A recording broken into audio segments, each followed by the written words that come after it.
Hey everyone, and thanks for jumping back into the cryptoverse. Today we're going to talk about Bitcoin and my general outlook for the rest of 2021. If you guys like the content, make sure you subscribe to the channel, give the video a thumbs up, and also check out the Telegram channel, which you can find a link to in the description below. Let's go ahead and jump in. So I've spoken at length about where I think the market's headed and ultimately what I see for us this market cycle. If you're new to the channel, you should know that I think in general we will have a lengthened cycle that can go well beyond 2021, 2022 at least, possibly even 2023, okay? And I also think we'll have diminishing returns, which means we will not make it to $300,000. So let's go ahead and get that out of the way. I know I've offended some of you. I'm deeply sorry. But again, I think we'll have diminishing returns, and I don't think we have a snowball's chance of making it to $300,000 in this market cycle. Now, with that said, what does the rest of 2021 hold? And I've articulated before that for me, I've defined Bitcoin being below the 20-week SMA as being bearish, okay? Naturally, this upsets some people. Naturally, I'm stepping on the toes of those that would have you believe it's going to go to 300,000 by the end of the year. Naturally, it goes against the idea of a standard 4-year cycle. Naturally, it goes against the stock to flow model. But I should not be constrained to what other people define as a bear market to fit their model. I'm defining Bitcoin as being bearish simply when it's below the 20-week SMA. And I'm defining it being bullish when it's above the 20-week SMA. The beauty of the way that I'm defining it is that it is not subject to my own bias of what I think is going to happen in the market. It's not subject to me saying things like, well, it has to go to this price. Like, if I were following a specific model, and I felt like it had to go to a certain price by a certain date, then you could be more inclined to not believe what the data suggests and then just blindly accept that it has to go to these prices. Otherwise, it would mean your beloved model is wrong, and that can't be right? That can't be right, because everyone thinks Bitcoin's going to remain bullish, for the next 6 months, or a lot of people do, right? A lot of people do. I know some people I know there's a lot of people that only watch my channel or maybe watch a few other channels and they don't really know what I'm talking about. But believe me, there's way more people that watch other channels that just tell them it's going to go, to $300,000 by the end of the year. And so I just want people to understand that in order for us to go to $300,000 by the end of the year, you have to basically blindly believe that things will remain bullish indefinitely for the rest. Maybe not indefinitely, but at least for the rest of 2021. Therefore, you have to write off any movement to the downside as just another correction that we will immediately recover from and see a V-shaped recovery. So with that in mind, I said over a month ago, I did not expect a V-shaped recovery. And as far as I can tell, this does not look like a V-shaped recovery to me. I know there's some that say, well, hey, we could still have a V-shaped recovery. Again, as I said on Twitter, if this really is a V-shaped recovery, then I need to complain to my elementary school for not properly teaching me my letters, because I don't know what kind of hellish V this looks like. If this is supposed to be a V-shaped recovery, this does not look like any V I've ever seen. Okay, we came down and then we've been moving sideways for a month and a half. How's this a V-shaped recovery?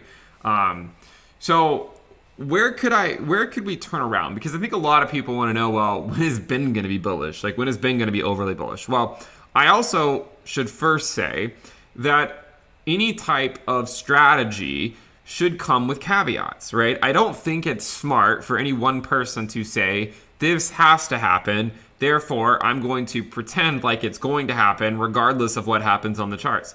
I think we're going to have a lengthened cycle. I think we're going to have diminishing returns. This is what I think. What would cause me to get overly bullish for the rest of 2021? Well, if Bitcoin got back above the 20-week SMA and had weekly closes above it, and then it came back down and tested it as support, like it did over here, and it held it as support, then I would get super bullish on Bitcoin, going to 6 figures immediately, okay? Send it up, I'm right there with you.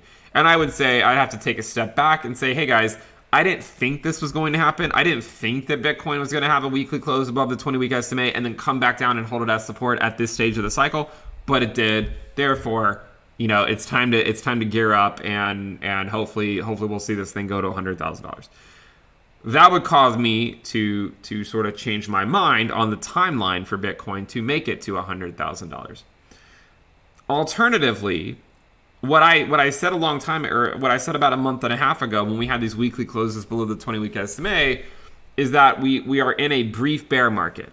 Now, it does not mean that we have to have 3 years before we put in new all-time highs, because I don't think that's true. I don't think it's going to take 3 years.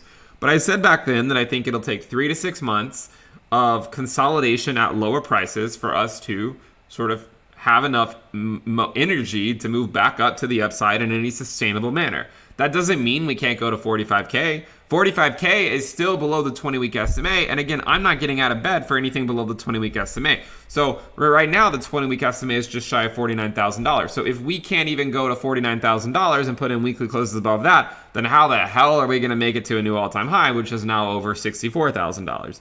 So when we look at this, it's easy to on any given day or week when Bitcoin pumps a few percentage points to say, well, what about things being bearish, and to pretend like a $35,000 Bitcoin, which is still almost 50% down from the prior all-time high, is somehow a bullish price when it was very bearish a few weeks ago. But again, everything's relative in crypto, I guess. So I would say, generally speaking, 3 to 6 months. We're already about a month and a half into that statement that I made. That means at least for the rest of the summer, I don't see us putting in new all-time highs by any stretch of the imagination for the next month and a half.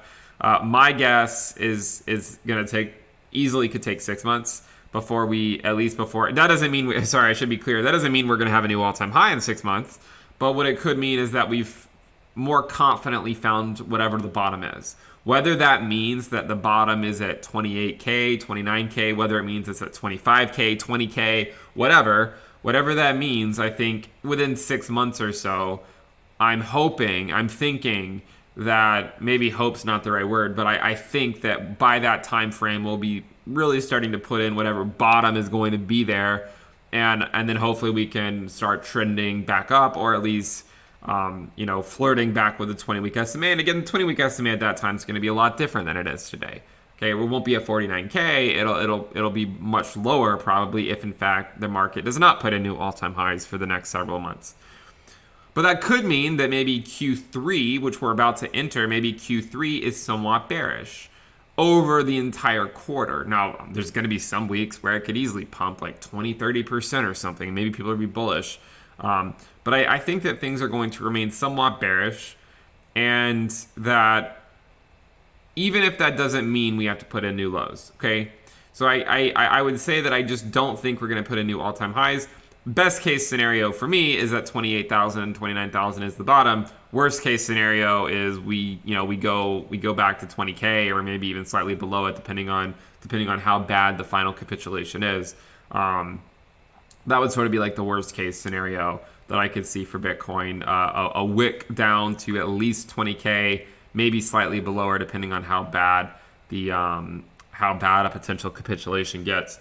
So when we look at this, if we do spend a few more months below the prior all-time highs, then maybe things can turn around by the end of the year. Okay, so at the same time that some might assume that Bitcoin should be trading at like $300,000. Maybe by that time these guys start to give up and capitulate because they believed it was going to go to 10x higher than it currently than it will be or something, and then maybe things start to get super bullish. Then I don't know, but I will say that a lot of this is somewhat irrelevant, because if you believe Bitcoin's going to a certain price level or whatnot, you can always just accumulate it how you see fit. And just sort of recognize that really in the short term, no one really knows what the hell is going to happen, and to just accumulate whatever position you want. And if it goes lower, you buy more. If it goes higher, maybe you buy less. or maybe you just buy the same amount every week no matter what happens, and you don't really care about what happens in the short term. You're just more in it for the long term and slowly growing your investments in cryptocurrency. So again, to summarize, I think that things can turn around for Bitcoin in 2021, and it's certainly possible that we're going to put in weekly closes above the 20-week SMA in 2021. I certainly think that's possible, but I don't think it's possible for us to be putting in weekly closes above the 20-week SMA within the next month and a half, which would fulfill at least the 3-month window, and potentially not for another 3 months after that. Okay, that's my general thinking on where we are. Could we have a pump to 40K or 45K? Sure, right? Sure. If we go to 50K, I only come back down to the 20-week SMA and hold it as support. I'll shift my mind on where we're headed. I'm just trying to be open, trying to show you guys where I think the market's headed, and what would cause me to change my mind. If you get too attached to anything specific, then it can cause you to be biased yourself, right? And we want to try to avoid that. But if you guys like the content, make sure you subscribe to the channel, give the video a thumbs up, and also check out the Telegram channel, which you can find a link to in the description below. Remember to check out the premium list. You can find a link to that in the description below as well. Thank you for tuning in. Definitely subscribe. Click the bell icon to turn on your notifications, and I will see you next time. Bye.